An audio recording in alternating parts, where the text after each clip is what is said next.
उन्हाळी वाळवणातील अत्यंत महत्त्वाचा पदार्थ म्हणजे कुरडई।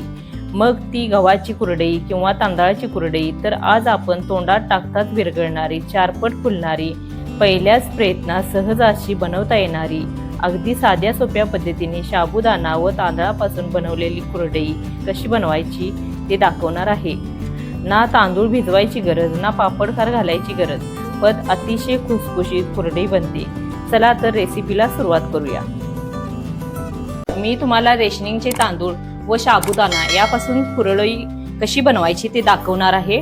तर त्यासाठी 3 ग्लास आपल्याला तांदूळ घ्यायचे आहेत। तर आपण वजनाने जर घ्यायचं झालं तर 1 किलो साठी पावशेर शाबू असे प्रमाण आपण घ्यायचे आहे। 3 ग्लास तांदूळ घेतलेले आहेत। तर आता यामध्ये घालते 1 ग्लास शाबू। हे आपलं चांगलं तांदळामध्ये शाबू मिक्स करून गिरणीमधून दळून आणायचे आहे। रवाळ सरज आपल्याला गिरणीमधून शाबू व तांदूळ दळून आणायचे आहेत। कुरडया बनवण्यासाठी आपण आता पीठ चाळून घेऊयात। सर्व पीठ आता आपण चाळून घेतलेलं आहे, त्यामुळे कुरडई आपली एकदम खुसखुशीत होते। म्हणून असं रवाळ सरज आपल्याला पीठ गिरणीमधून दळून आणायचं आहे। पीठ आता आपण मापून घेऊयात। मापाने मी 1 पातेले या ठिकाणी पीठ घेतलेलं आहे। तर त्यासाठी आपल्याला 2 पातेले पाणी घ्यायचं आहे। मोठ्या पातेल्यामध्ये आता आपण पीठ काढून घ्यायचं आहे। तर त्यामध्ये आपण घालूयात पीठ। बरोबर 1 पातेलं सपाट पीठ घेतलेलं आहे। आता आपण पाण्यामध्ये पीठ मिक्स करून घेऊयात। तर एका पातेल्यासाठी मी 1 पातेले यामध्ये पाणी घालून घेते। आता हाताच्या साहाय्याने आपण सर्व पीठ पाण्यामध्ये असे चांगले मिक्स करून घेऊयात। पीठ थोडं रवाळ असल्यामुळे यामध्ये थोडं पाणी जादा लागेल। तर 1 पातेलं मी पाणी घातलं होतं, अजून अर्ध पातेलं मी या ठिकाणी पाणी घेतलेलं आहे। आता मिश्रण योग्य झालेलं आहे। या पद्धतीने आपले मिश्रण झाले पाहिजे। आपल्या पिठानुसार आपल्याला कमी जास्त पाणी लागू शकतं। एकही गुठळी यामध्ये झालेली नाही। तर अशा पद्धतीने आपण सर्व पीठ असं मिक्स करून घ्यायचं आहे। जाड बुडाचं असं आपण पातेलं घ्यायचं आहे या ठिकाणी, कारण की खाली पीठ लागू नये म्हणून आपल्याला जाड बुडाचं असं पातेलं घ्यायचं आहे। तर आता पातेल्यामध्ये आपण घालूयात 1 पातेलं पाणी।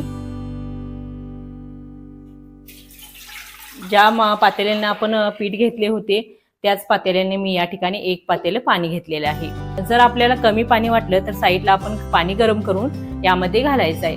आता तरी या ठिकाणी मी 1 पातेलंच पाणी ठेवलेलं आहे। पाण्यावरती असं झाकण ठेवून आपल्याला पाण्याला अशी छान उकळी येऊ द्यायची आहे। पाण्याला अशी खळखळून उकळी आलेली आहे। आता आपण यामध्ये घालूयात मीठ।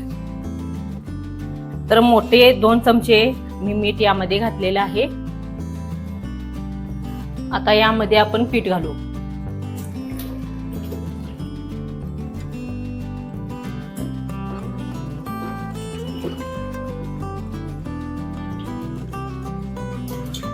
एकसारखंच आपण ढवळत राहायचं आहे। एकही गुठळी यामध्ये होऊ द्यायची नाही। आपण गॅस आपल्याला पूर्ण मोठाच लावायचा आहे। एकसारखंच आपण असं ढवळत राहायचं।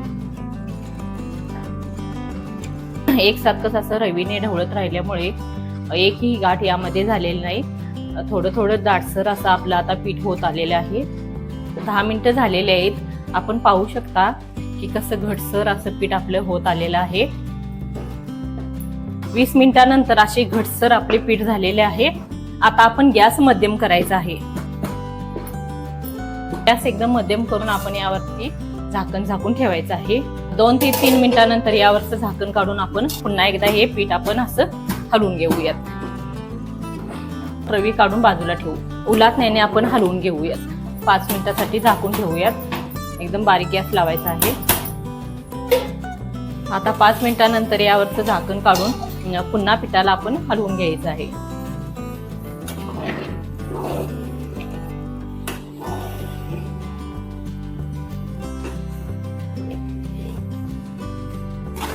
पीठ चांगलं शिजलेलं आहे, पण हाताला पाणी लावायचं आहे। पीठ आपल्या हातामध्ये गोळा करून घ्यायचं आहे। जर आपल्या हाताला चिकटलं नाही तर आपले पीठ छान असे शिजलेले आहेत। आता याच्या आपण कुरडया बनवू। पीठ शिजवण्यासाठी मला जास्तीत जास्त 40 मिनिटे लागलेली आहेत। तुम्हाला कमी जास्त लागू शकतात।